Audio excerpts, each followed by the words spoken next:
ಇದೆ. ನಮಗೆಲ್ಲ ಗೊತ್ತೇ ಇದ್ದಂಗೆ 2023 ಚುನಾವಣೆಯಲ್ಲಿ ನಮ್ಮ ಸರ್ಕಾರ ಚುನಾವಣೆಗಿಂತ ಮುಂಚೆ 5 ಗ್ಯಾರಂಟಿಯನ್ನು ನಾವು ಘೋಷಣೆ ಮಾಡಿದ್ವಿ. ನಮ್ಮ ಸರ್ಕಾರ ಬಂದರೆ ನಾವು 5 ಗ್ಯಾರಂಟಿಯನ್ನು ಕೊಡ್ತೀವಿ ಅಂತ ನಾವು ಘೋಷಣೆ ಮಾಡಿದ್ವಿ. ಆ ನಿರೀಕ್ಷೆ ಇಟ್ಕೊಂಡು ಜನ ನಂಬಿ ನಮ್ಮ 140 ಸೀಟ್ ಗೆದ್ದು ನಮ್ಮ ಸರ್ಕಾರ ಬಂತು.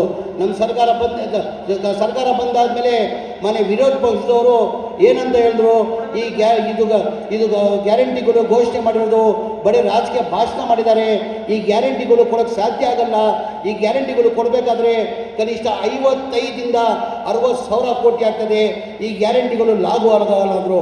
ಮನೆ ಸಿದ್ದರಾಮಯ್ಯ ಅವರು ಮುಖ್ಯಮಂತ್ರಿ ಆಗಿ ಒಂದೇ ತಿಂಗಳಲ್ಲಿ ಈ 5 ಗ್ಯಾರಂಟಿಯನ್ನು ಲಾಗು ಮಾಡಿರೋದು ತಮಗೆಲ್ಲ ಗೊತ್ತಿರೋದು ವಿಚಾರ.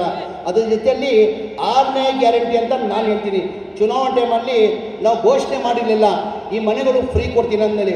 ಹಿಂದಿನ ಸರ್ಕಾರದಲ್ಲಿ ಸಿದ್ದರಾಮಯ್ಯ ಸಾಹೇಬರ ಮುಖ್ಯಮಂತ್ರಿ ಇರುವಾಗ 1,80,253 ಮನೆ 2013ರಿಂದ ಹಿಡ್ಕೊಂಡು 2018ವರೆಗೂ ಸ್ಲಮ್ ಬೋರ್ಡ್ಗೆ 1,80,253 ಮನೆಗಳು ಸ್ಯಾಂಕ್ಷನ್ ಮಾಡಿದರು.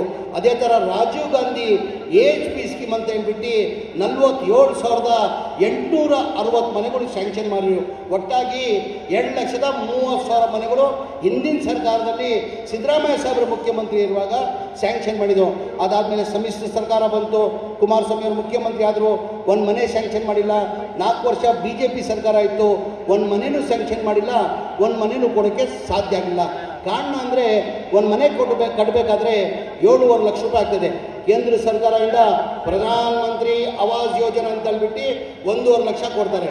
ಅದಕ್ಕೆ ಮನೆ ಕಟ್ಟಕ್ಕೆ 18% GST ಹಾಕಿ 1,32,000 ರೂಪಾಯಿ ಹಿಂದೆ ತಗೊಳ್ತಾರೆ. 1,32,000 ನಾಮಕಿ ವ್ಯವಸ್ಥೆ ಮುಂದೆಯಿಂದ ಕೊಡ್ತಾರೆ, ಹಿಂದೆಯಿಂದ ವಾಪಸ್ ತಗೊಳ್ತಾರೆ. ಆ ಕಾರಣಕ್ಕೆ ಮನೆ ಕಟ್ಟಕ್ಕೆ ಸಾಧ್ಯ ಆಗ್ತಾ ಇಲ್ಲ. ಕೇಂದ್ರ ಸರ್ಕಾರದಿಂದ 1.5 ಲಕ್ಷ ಕೊಡ್ತಾಯಿದ್ರು, ನಮ್ಮ ರಾಜ್ಯ ಸರ್ಕಾರದಿಂದ 1.5 ಲಕ್ಷ.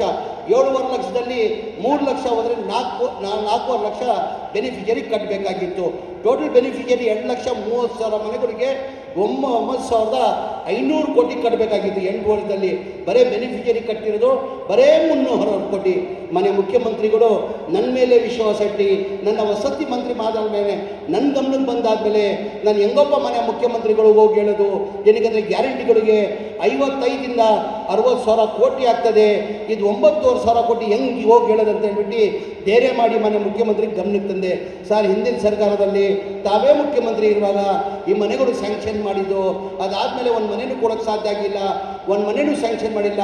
ಜನ ಬೀದಿದಲ್ಲಿದ್ದಾರೆ ಸರ್, ಜನ 4.5 ಲಕ್ಷ ಕೊಡೋಕ್ಕೆ ಸಾಧ್ಯ ಆಗಲ್ಲ ಅಂತ ಮನೆ ಮುಖ್ಯಮಂತ್ರಿಗಳು 4-5 ಮೀಟಿಂಗ್ ಮಾಡಿಬಿಟ್ಟು ನೀನು ಹೇಳ್ತಾರೆ ಸತ್ಯ ಆಗೋಣ, ಬಡವ್ರು ದುಡ್ಡು ಕೊಡೋಕ್ಕೆ ಸಾಧ್ಯ ಆಗಲ್ಲ, ಅದು ಎಷ್ಟು ಜನ ಕಷ್ಟ ಆಗಲಿ, ಎಷ್ಟು ಜನ ತೊಂದರೆ ಆಗಲಿ, ಆ ದುಡ್ಡು ನಾನು ಕೊಡ್ತೀನಿ.